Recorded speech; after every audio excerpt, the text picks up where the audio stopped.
buenas tardes. Bienvenidos a la serie especial Conecta con tu salud mental de Conectando en Red. Una serie de pláticas para vivir lo ordinario como extraordinario.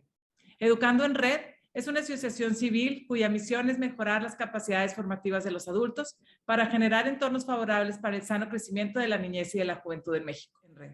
Hoy tenemos como invitada a la doctora Cintia Jiménez con el tema Comprendiendo la ansiedad en niñas, niños y adolescentes. La doctora Cintia Jiménez es psiquiatra y psicoterapeuta de niños, adolescentes y adultos, experiencia en psicoterapia individual de niños, adolescentes y adultos, tiene rotación internacional en área de tratamiento de adicciones en la Clínica Mayo en Rochester, en Estados Unidos. Cuenta con experiencia en el diagnóstico y tratamiento integral de problemas de conducta, déficit de atención, trastornos del espectro autista, depresión, ansiedad, trastornos de alimentación, esquizofrenia, trastorno bipolar, trastorno de personalidad, entre otros temas de salud mental, tanto en niños, adolescentes y adultos. Además de problemas, ayuda con problemas de pareja y dinámicas familiares. La doctora Cintia tiene experiencia en impartición de cátedra en temas de trastornos adictivos y adicción a la comida. Bienvenida, doctora Cintia. Es un gusto que estés aquí con nosotros en Conectando en Red. Hola, muchas gracias por invitarme. Pues aquí estamos para hablar de ansiedad. Hablar de ansiedad específicamente en esta serie de especial de Conecta con tu salud mental, pues estamos viendo cada semana diferentes trastornos o diferentes temas relacionados a la salud mental. Y vemos que la Organización Mundial de la Salud dice que la ansiedad es el tema emocional más común en niñas, niños y adolescentes. Platícanos, ¿qué es la ansiedad? Bueno, de hecho esto que platicas es muy cierto y de hecho también en adultos. Es de hecho el problema de salud mental más prevalente que existe y con más incidencia. Y de hecho en la época que estamos viviendo, de hecho la OMS sacó ahí una encuesta donde aumentó un 25% ahora en la época post-COVID. Entonces realmente estamos frente a un problema de salud pública bastante importante. Para saber qué es la ansiedad, yo creo que primero sería importante como hablar un poquito de lo que es normal, porque también podríamos decir que un poquito de ansiedad en las etapas del desarrollo del niño o del adolescente, pues también son normales, por así decirlo. Ahorita explico un poquito más. Por ejemplo, nosotros necesitamos de la respuesta del miedo o de la ansiedad para sobrevivir. Es una respuesta normal, es una respuesta que conocemos como lucha y huida. Entonces, si nosotros estamos frente a un peligro, se prende como un foquito, por así decirlo, en nuestro cerebro que nos dice, oye, hay que huir o hay que hacer algo al respecto, ¿no? Y este foquito prende algunas sustancias de nuestro cuerpo que hace que se acelere el corazón, hace que haya mucho más sangre en nuestros músculos para salir corriendo, se acelera por eso mucho el corazón, la respiración, etcétera, etcétera, ¿no? Esta respuesta es normal. Imaginemos que de repente vamos por la calle y viene corriendo un perro y nos ladra, tenemos que salir corriendo, tenemos que protegernos, es una respuesta normal. Bueno, ¿qué pasa si de repente yo voy caminando y no hay ningún perro, pero se enciende esta respuesta y empiezo a sentirme así? Pero no hay absolutamente nada malo que le esté como provocando o algo o un peligro real. Eso es lo que se conoce como ansiedad.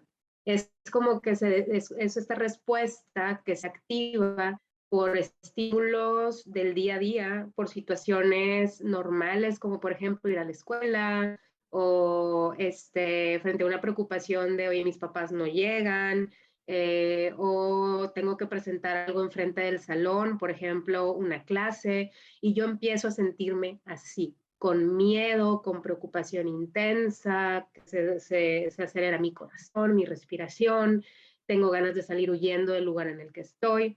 Eso es ansiedad. Es una respuesta intensa de preocupación o miedo bajo un estímulo que no es racional, ¿no?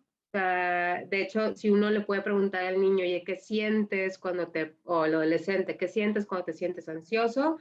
Se va a parecer mucho a una respuesta de miedo o de lucha y huida, como yo te estoy platicando, pero bajo un estímulo irracional. Hay algunos síntomas como comunes y a lo mejor también veíamos como algunos no tan comunes que podamos identificar para saber que es una ansiedad por lo que están pasando. Por ejemplo, los síntomas más comunes es lo que te platicaba. Por ejemplo, principalmente son preocupaciones excesivas, miedo. Físicamente pueden llegar a sentir que se acelera el corazón, que se acelera la respiración, puede haber temblor, puede haber síntomas físicos. En los niños y en los adolescentes es muy común que veamos síntomas físicos. Por ejemplo, dolor de estómago, dolores de cabeza, quejas somáticas, o sea, del cuerpo. De hecho, es muy común que a veces vayan con, oye, es que ya ve con el gastroenterólogo, ya lo ve con el pediatra, porque siempre le duele la panza antes de ir a la escuela, antes de ir a la clase de baile, antes de ir a cualquier lugar, le duele el estómago. Y a veces se hacen varios estudios o se pasa a diferentes especialistas cuando realmente lo que el niño tiene es un problema de ansiedad. En los niños, esto es importante que tengamos en cuenta como papás, más que nada en los niños, los adolescentes, a lo mejor es ya mucho más sencillo que te puedan explicar qué están sintiendo y qué está pasando. Pero en los niños, los signos y los síntomas de la ansiedad a veces pueden pasar un poco despercibidos porque al final ellos están creciendo y su mundo pues todavía es como, pues esto es lo que sucede. Pueden pensar que es normal sentirse preocupados todo el tiempo, pueden pensar que es normal sentir miedo por algo todo el tiempo. Y lo que vamos a ver es más eso, que le duele mucho la panza todo el tiempo, que le dan ganas de vomitar, que está muy estreñido, o le duele mucho la cabeza, o cuestiones de ese tipo. Es común que veamos. Y los síntomas así principales de la ansiedad, lo que te decía, una sensación como de aceleración en el corazón, de la respiración, miedo y preocupaciones. Ok.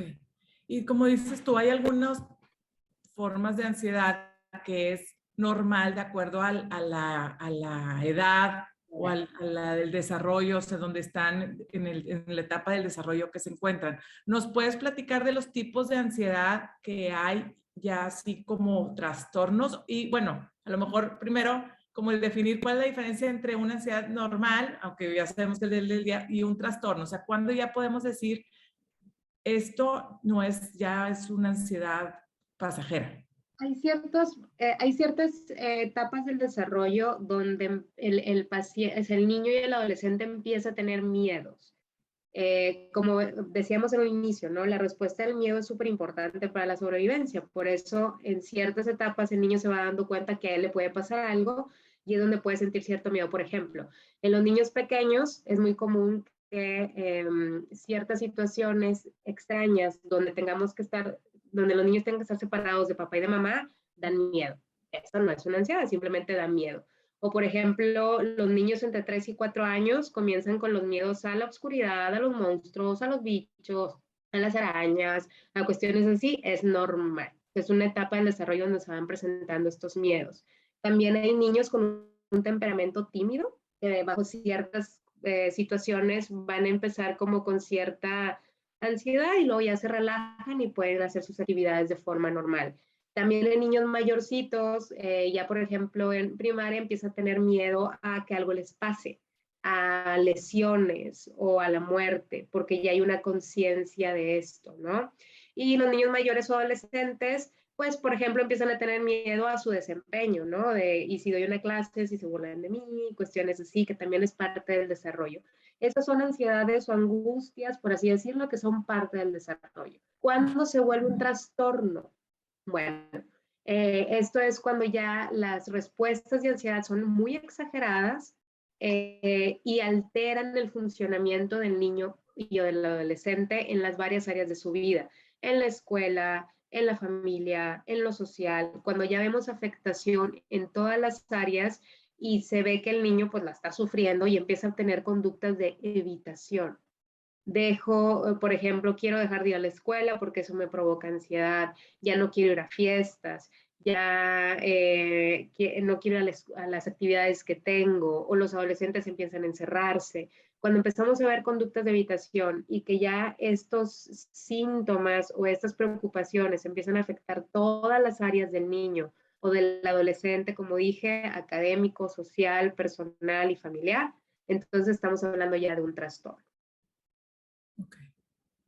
Ok. ¿Y podemos hablar de los tipos de trastornos que hay? Sí. Lo más común es que los trastornos de ansiedad que vemos son el trastorno de ansiedad generalizada. Si quieres, ahorita los podemos describir, pero lo más común son el trastorno de ansiedad generalizada, trastorno de pánico, trastorno de ansiedad de separación, el trastorno de ansiedad social y las fobias específicas. No sé si quieres que hablemos un poquito. Sí, claro. Sí, podemos hablar un poquito de cada uno. Muy bien. El trastorno de ansiedad generalizada es un trastorno, así como su nombre lo dice, es de preocupaciones por absolutamente todo. Hay una preocupación por situaciones del día a día.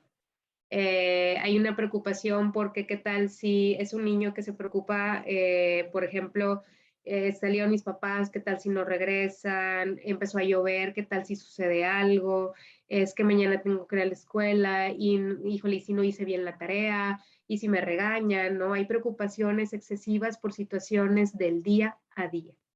Es una ansiedad generalizada hacia todos los aspectos. Esta ansiedad provoca alteraciones en el sueño, no pueden dormir de la preocupación porque están en la noche pensando como el día siguiente qué va a pasar, qué va a suceder. Hay afectación también a veces del apetito, o baja el apetito, o es muy común en los niños ver que aumenta el apetito, que empiezan a comer mucho de alguna forma como para sentirse más tranquilos, o nada más están como picando todo el día y puede haber hasta aumento de peso por eso. También en la ansiedad generalizada es muy común que veamos estos síntomas físicos que mencionaba, como dolor de cabeza, dolor de estómago, fatiga, niños que los llegamos a ver como hasta cierto punto aburridos porque no quieren como jugar por la preocupación constante que tienen. Entonces, todo esto empieza a afectar la atención, la concentración, en la escuela, puede llegar hasta afectar las calificaciones porque no pueden atender de una manera correcta. En la casa pueden andar más irritables porque están como más estresados todo el tiempo. Pues uno, por ejemplo, adulto, cuando uno está estresado, uno está inquieto, uno se pone a lo mejor un poco más fácilmente irritable. Bueno, los niños lo vamos a ver mucho más. Eh, Eso es lo que vemos principalmente en la ansiedad generalizada. No sé si algo más que o podemos pasar a otra. Claro, pasamos a la ansiedad, a otro tipo de ansiedad. Otro trastorno, y este es muy común, el trastorno de pánico, anteriormente llamado como trastorno de angustia, es el que se caracteriza por las crisis de ansiedad o los ataques de pánico o panic attacks, como muchos personas los conocen. Básicamente se caracteriza por episodios donde de la nada el paciente empieza a sentir mucho miedo o mucha preocupación de que algo malo le pueda suceder, o algo malo le pueda pasar. Empieza a haber taquicardia, o sea, un aumento de la frecuencia cardíaca, aumento de la respiración, una opresión en el pecho, desesperación, nerviosismo, un temblor generalizado. Empieza a haber, pudiera haber ganas de vomitar, ganas de ir al baño, deseos de salir corriendo de la situación en la que está. Puede sentir adormecimiento en los dedos, en los labios, porque empieza a haber una respiración mucho más superficial, entonces empieza a haber mucho más dióxido de carbono en el organismo, entonces eso hace que pueda sentir como cierto adormecimiento. Pueden sentir que el lugar en el que están está extraño o que ellos se sienten extraños. Esos son los síntomas principales de los ataques de pánico. Una de las características más importantes para decir que es un ataque de pánico es que no hay un disparador que podamos reconocer, por así decirlo. O sea, es de la nada. No puede estar, ellos pueden estar jugando o pueden estar inclusive dormidos o en una clase que no le cree como mucha angustia o ansiedad y de repente presentarse este episodio. Puede alcanzar el máximo de la intensidad como en unos 10, 15 minutos y puede llegar a durar hasta una hora. No es raro que por estos ataques de ansiedad el paciente, el niño, el adolescente pueda llegar a recurrir a un médico de lo mal que se llegan a sentir, ¿no? Estos son los ataques de pánico. Es muy común, actualmente los niños y los adolescentes tienen mucho mayor acceso a información, ¿no? Sí, Entonces, te quería preguntar eso exactamente. lo revisan todo, ¿no? Oye, siento esto y Google nos dice todo lo que puedes llegar a tener, ¿no? Entonces es muy común que pueda haber una confusión y que a veces usemos la palabra o ansiedad o depresión para todo lo que estamos sintiendo, ¿verdad? Y hay que ser muy cuidadosos con eso, porque todos podemos sentirnos nerviosos, ansiosos, preocupados. Es normal, es esperado, es parte del estrés de la vida y los niños y los adolescentes lo viven y uno como papá tiene que estarlos como de alguna manera guiando, pero no todo es panic attack o no todo es ansiedad, ¿verdad? Hay veces que son situaciones estresantes que no estamos pudiendo como lidiar con ello, pero no siempre es así. O sea, para tener un ataque de pánico son características como muy específicas. Lo que estaba mencionando tiene que pasar, por ejemplo, este episodio y quedarse el miedo de que nos vuelva a pasar, una ansiedad anticipatoria. O sea, a mí me dio un ataque de pánico y luego tengo como un mes sintiendo el miedo de que esto me pueda volver a suceder, me pueda volver a pasar. O sea, un ataque de pánico o un trastorno de pánico tiene que reunir ciertas características para decir que se tiene. Qué De hecho, se interesante, dice, dime. perdón, qué interesante ese punto, porque siento sobre todo los adolescentes, es que me dio un panic attack, me dio un ataque de pánico. Pero esa parte, como dices tú, a lo mejor fue un miedo a una situación nueva en cierto momento y sí les dio mucho nerviosismo, pero la superaron. Y entonces ya no se quedaron, o sea, ya pasó. Y creo que este ejemplo que nos acabas de dar, o sea, como el que no continuó, cómo diferenciar que sí era un ataque de pánico o no. Y en caso de que sí, bueno, ¿qué hacer? Y en caso de que no, bueno, ¿cómo expresarlo de diferente manera? Aparte, una de las cosas importantes de tener en cuenta, por ejemplo, ahorita que dices como cómo lo diferenciamos también es lo que hablábamos, ¿no? De trastorno que es algo que nos afecta en todas las áreas de nuestra vida. O sea, una crisis de ansiedad, un ataque de pánico. De hecho, en la literatura se dice que todos podemos llegar a tener un ataque de pánico en nuestra vida sin tener que ser un trastorno de pánico. ¿Sí? O sea, todos en la vida por alguna situación podemos tener un episodio el cual se resuelve y no nos vuelve a pasar nunca en la vida. O sea, a todos nos puede llegar a suceder.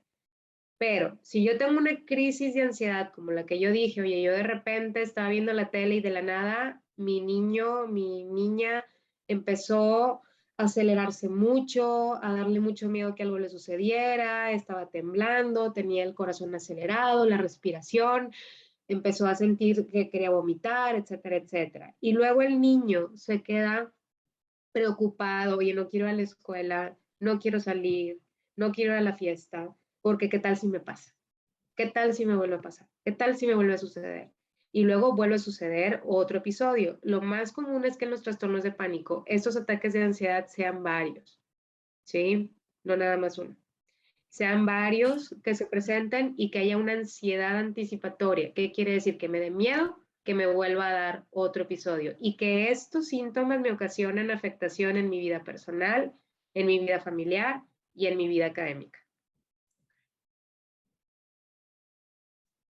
Podemos hablar, hay algunos otros tipos de Sí, ansiedad, o sea, ya hablamos del de ansiedad de separación y la ansiedad, bueno, el trastorno de pánico. O bueno, hablamos de la el ansiedad generalizada generalizado. y el Sí, trastorno de pánico. El sí, trastorno de ansiedad por separación es muy común en los niños y en los adolescentes. En los niños pequeñitos es parte del desarrollo.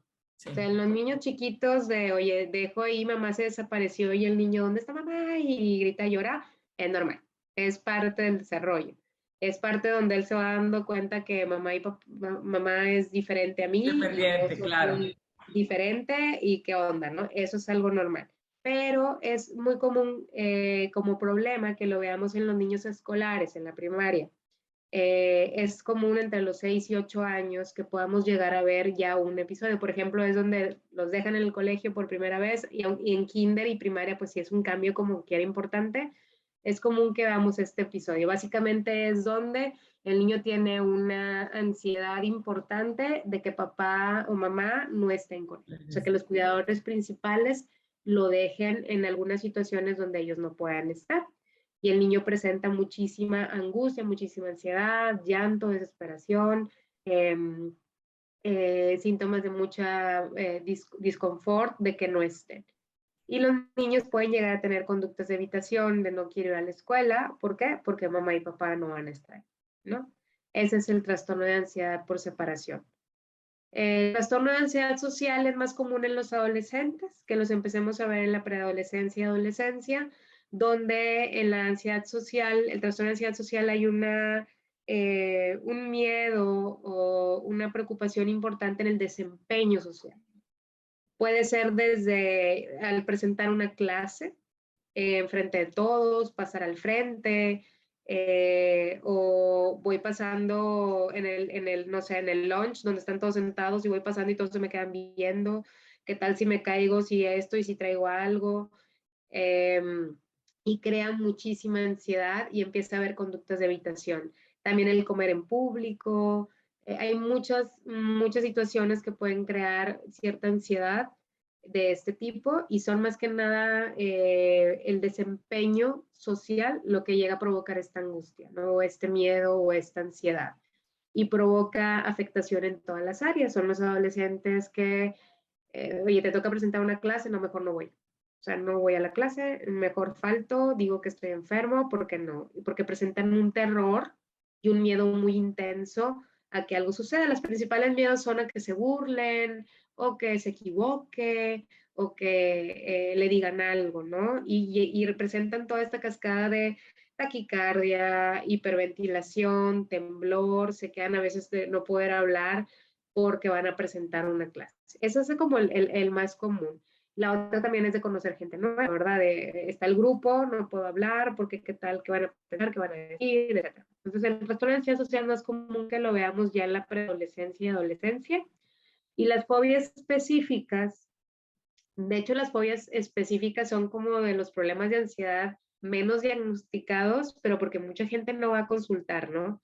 El miedo, todos tenemos algún amigo, amiga que tiene miedo a las arañas o a esto o al otro, es una fobia específica, ¿no? Sí. En los niños es muy común que las fobias sean, por ejemplo, en los niños pequeños, a las tormentas, a la oscuridad,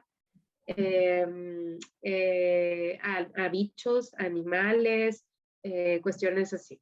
En perros también, muchas veces hay antecedentes de haber visto o han sido víctimas de ataques de algún animal y se queda como una fobia. Entonces, la fobia específica es un miedo muy intenso, terror a algo específico, ya sea animales, desastres naturales o eventos naturales normales como una lluvia, truenos, etc. ¿no? La oscuridad, cuestiones así. Okay. Y tengo una duda. Bueno, ahora cuando estábamos preparando para este tema, se hablaba también un poco bueno, veíamos lo del mutismo selectivo como parte de los trastornos de ansiedad. ¿Nos pudieras platicar un poquito? Porque creo que es un tema que no es tan común, pero pues hay personas que lo han padecido o que lo han experimentado. ¿Nos pudieras platicar un poco del mutismo selectivo? Sí, el mutismo selectivo es un problema de ansiedad que se observa mucho más en los niños. Básicamente el niño no tiene ningún problema en el lenguaje, o sea, no tiene ningún problema para la articulación, para un trastorno del lenguaje, eso está descartado, sino que el niño simplemente no puede hablar con ciertas personas. Casi siempre es con adultos. Son niños que pueden hablar muy bien a veces con los pares, o sea, con sus compañeros y todo, pero con los maestros o con adultos que no sean sus papás, no hablan. O sea, básicamente no pueden emitir una palabra, se quedan callados, tienen una evitación de la mirada, tienden más como a quedarse callados y simplemente no contestar. A veces esto crea problemas porque los adultos llegan a pensar que es una conducta oposicionista o que los niños lo hacen de alguna manera como a propósito y que lo hacen de una manera retadora y no es así. O sea, realmente hay una imposibilidad del niño para poder hablar con esas personas por ansiedad, por un miedo a expresar con esas personas. Casi siempre lo vemos así, que es como hacia los adultos. Muchas veces con los pares no hay como una comunicación tan abierta, pero sí pueden llegar a intercambiar ciertas palabras. Con los papás no hay ningún problema, pueden hablar y también con los hermanos, pero casi siempre es así. Y es es un problema de ansiedad, trabaja igual que otro problema de ansiedad. ¿Es un tema pasajero o estas situaciones hay que tratarlas? Muchos de los problemas, muchas veces es algo pasajero, o sea, en cuanto al mutismo selectivo, ¿verdad? Sí. Muchas veces es pasajero, pero sí tiene que, en algunos de los casos, por ejemplo, cuando empiezan a afectarse, principalmente vemos una afectación en el área académica, porque llegan a ver como una forma de evaluarlos, por así decirlo, porque no hablan con los maestros, porque no expresan, entonces no puede evaluarse.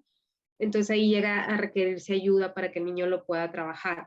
También otra cosa que, por ejemplo, en el mutismo selectivo, algo preocupante o peligroso también es que los niños a veces no hablan con otras personas que no sean su familia o sus padres y eso los pone en riesgo, ¿no? O sea, porque no pueden pedir ayuda. Si algo sucede, no pueden pedir ayuda a alguien más por esa imposibilidad de poder hablar. Entonces, la mayoría de las veces sí se necesita un apoyo también.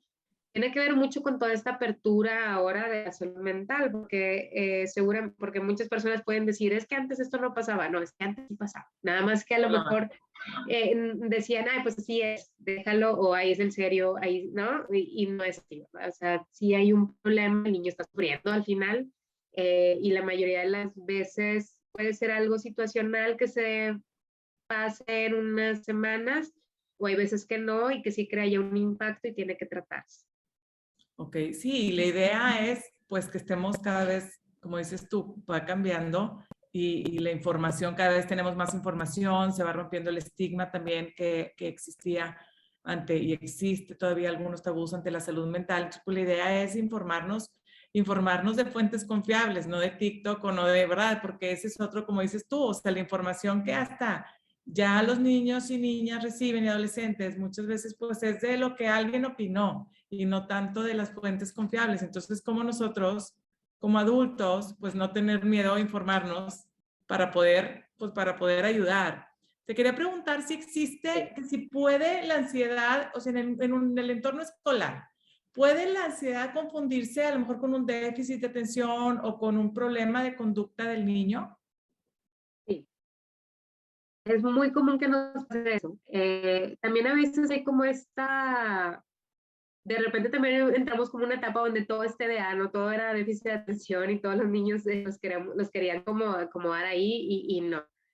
En los niños hay que recordar que los niños y también los adolescentes están en una etapa de crecimiento y de desarrollo de su capacidad de sentir, de expresar emociones. Entonces no es lo mismo que vamos a ver a un adulto con un trastorno de ansiedad a un niño o un adolescente. Tenemos que estar abiertos a que las cosas van a ver distintas. ¿Por qué? Porque los niños y los adolescentes no va a ser tan fácil que nos puedan decir y expresar lo que están sintiendo. En el caso de la ansiedad, es muy común que pueda confundirse con problemas o sea, que no que se pueda confundir, sino que la ansiedad en sí hace que el niño tenga problemas para la atención. ¿Por qué? Porque si yo estoy en la escuela y estoy viendo y aparte estoy pensando en todo el miedo y preocupándome porque imagínate, no sé, está el niño ahí en la escuela, en el aula y está pensando mi papá y mi mamá qué les estarán y estarán bien y qué les estará pasando y si les pasa algo, cómo el niño va a tener la capacidad de poder atender, ¿no? Porque va a estar bien preocupado y pensando en todo lo que está pensando en vez de poder poner atención. También los niños con ansiedad van a estar más inquietos, van a andar más irritables también, entonces también podemos ver problemas de conducta. Niños más sensibles o que se les diga algo y el niño pueda explotar o hablar mal y que eso se pueda confundir con algunas conductas más como oposicionistas o desafiantes, como en un problema de conducta. La base es que el niño está angustiado, que está ansioso, que está estresado por lo que está viviendo y estamos viendo eso. Entonces sí puede un niño con ansiedad, un adolescente con ansiedad, tener problemas en la atención, bajar su nivel académico, bajar sus calificaciones, su rendimiento, también socialmente puede estar afectado y también puede andar un poco más activo o más hiperactivo por la angustia que le está provocando. y también puede haber irritabilidad. Hay que tener en cuenta que los problemas de ansiedad también es muy común que se puedan llegar a complicar con síntomas depresivos. Entonces también podemos de repente ver a un niño ya más como callado, aislado, que no platica tanto, que está más aburrido y pues que ya se esté complicando con otro tipo de problemas. ¿Cuándo, justo esa es mi siguiente pregunta, o sea, cuándo debemos preocuparnos por la ansiedad de nuestros hijos o de un alumno, ¿verdad? También que podamos estar viendo. La mayoría tenemos como de los niños y de los adolescentes, por ejemplo, nosotros como profesionales de la salud mental, hacemos un ejercicio con la familia, bueno, no un ejercicio, sino al momento de estar como preguntando, se hace como un principio, una evolución y un estado actual del problema, ¿no? Así se le conoce, ¿no? Entonces, siempre tenemos que revisar, perdón, cómo estaba antes, ¿no? Uno como papá conoce a su hijo como era antes de cualquier situación, ¿no? O cualquier problema. Entonces, cuando tenemos nosotros que poner atención es cuando, oye, mi niño no estaba así o no era así, ¿no? O sea, algo pasa, algo me alarma o algo está sucediendo. De repente el maestro me está diciendo que no pone atención o bajo calificaciones o yo lo veo más inquieto, se despierta más en la noche, no me está comiendo igual, o me está comiendo más, o lo veo más contestón, o etcétera, etcétera. Me habla más de preocupaciones, de miedos, aunque yo lo intento relajar, lo intento contener, él no responde, entonces necesito que alguien me ayude, ¿no? A veces van y es algo que es situacional, que se puede arreglar y no se necesita un tratamiento como tal, sino una dirección y es todo. Pero básicamente sería, hay algo que no, a todos los papás conocen a sus hijos o los maestros tienen como de alguna forma, oye, pues el niño era así y ahora, ¿por qué hay este cambio? ¿Qué está sucediendo? ¿No? Hablar con el niño y el niño puede llegar a expresar ciertas preocupaciones, ciertas situaciones y eso siempre se puede ver. Pero principalmente es cuando veamos afectación en la vida académica, en cómo está en casa, el sueño, el apetito, o que el mismo niño lo pida. También los adolescentes es más común que ahorita ya pidan ayuda. Igual los niños no tanto todavía, pero los adolescentes sí, ellos mismos van con los papás y dicen, oye, necesito ir con alguien porque algo me está pasando, ¿no? Y justo este año, bueno, este año que volvieron a ir a las aulas, sobre todo al menos en muchos estados de México, ¿verdad? Que se volvió a ir al salón de clases y pues después de 2 años de estar en línea, si acaso estuvieron en línea o si no tuvieron pues una rutina diferente, pues yo creo que, como dices tú, ha habido un aumento en que todos fuimos afectados en cuanto a nuestra salud mental, a nuestra rutina, nos cambió eso. Y pues se empiezan a detectar más señales, a lo mejor de niños, niñas que no superaron, no han podido superar o todavía traen ahí pues un tema emocional, ¿verdad? ¿Cómo está ligado a las emociones el tema de la ansiedad? El, la, por ejemplo, todo este encierro que tuvimos en COVID, de hecho, hace tiempo cuando se estaba considerando regresar a las aulas, en algún momento en uno de los artículos que se veían de salud mental ahora por la pandemia, se decía que todo el primer año regresando se priorizara la salud mental de los niños y los adolescentes porque no era nada sencillo. O sea, que, porque para empezar, obviamente, los maestros iban a ver un rezago. O sea, y porque por más que el programa de las escuelas en línea fuera lo mejor que tú quisieras, iba a haber un rezago.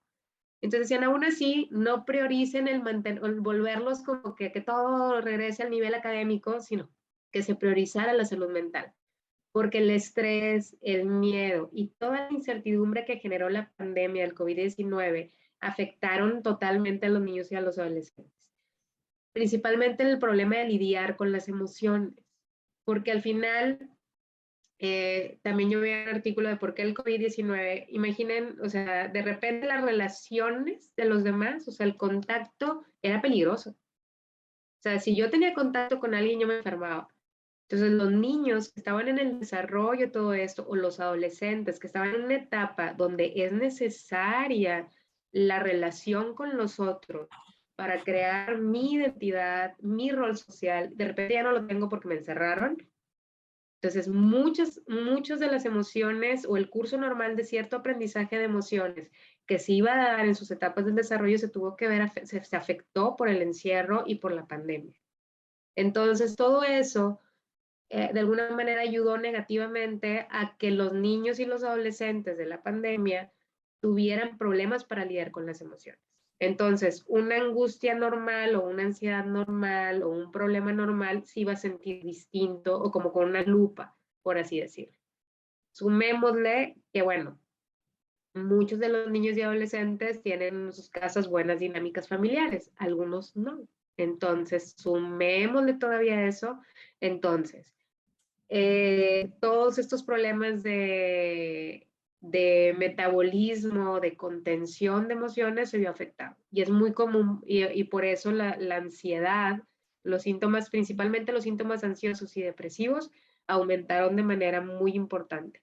Hay una encuesta que se hizo, VOCES 19, no sé si la conocen, que se hizo, creo que fue en el 2021, donde se entrevistó adolescentes de 15 a 24 años aproximadamente, encuestas en línea que se hicieron a alrededor de 55,000 participantes en México, y 64% de los adolescentes refirieron síntomas de ansiedad o depresión.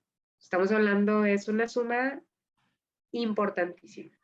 Entonces, pues sí, obviamente las emociones se vieron afectadas por este encierro y sí hay un aumento, un incremento de la ansiedad. Si nos vamos muy al inicio, cuando platicábamos de una respuesta natural del miedo y de la ansiedad, bueno, pues el COVID-19, un bicho que estaba afuera, que nos podía hacer daño, pues realmente era una amenaza real, ¿no? De que algo podía suceder. Entonces, nuestro sistema de lucha y huida, muy probablemente en esos niños, se vio afectado y por eso hay mucho mayor ansiedad en estos días, ¿no? Es una hipótesis, ¿verdad? Entonces, de hecho, la OMS mencionó, bueno, ellos sacaron esta cifra de que debido a la pandemia en 2019 se hizo un incremento del 25% en la prevalencia de ansiedad. Entonces, pues... ¿Qué pudiéramos, por ejemplo, si vemos, obviamente, además de tratar ya con un especialista, si vemos un problema que ya necesita así atención, ¿qué frases o qué podemos nosotros en casa decir? Porque muchas veces también nosotros, al no saber o al nosotros también querer controlar la situación de lo que está pasando, pues la regamos como papás. ¿Qué podemos, qué frases o cómo podemos actuar ante ver a nuestro hijo en un tema de ansiedad? Sí. O nosotros, bueno, yo creo que son dos preguntas, porque nosotros mismos también la vivimos. Así. Eso iba a decir. Sí.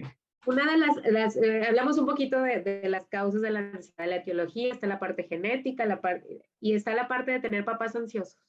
El tener papás ansiosos es muy común que haya niños ansiosos. Entonces, muchas veces la recomendación para los papás es, si tú ya has detectado que tienes ansiedad también, que estás estresado, que estás muy inquieto, es bien importante que papá y mamá se atiendan para poder ayudar a su hijo, ¿no? En ese sentido. Hay que ayudar a los hijos a enfrentar los miedos, a afrontarlos y a enfrentarlos de una manera adecuada. Hay que recordar, a lo mejor eso nos puede ayudar como papás a tenerlo en mente. ¿Qué es la ansiedad? La ansiedad es un miedo a algo irracional, o sea, un miedo que no es, vaya, no es racional, no está. Entonces, ok, yo entonces como papá, como mamá, tengo que ayudar a afrontar esos miedos. Los miedos que no se enfrentan o afrontan se convierten en pánico, o sea, en ansiedad. Si yo ayudo a mi hijo a enfrentar los miedos, esos miedos desaparecen porque pierden fuerza, ¿no?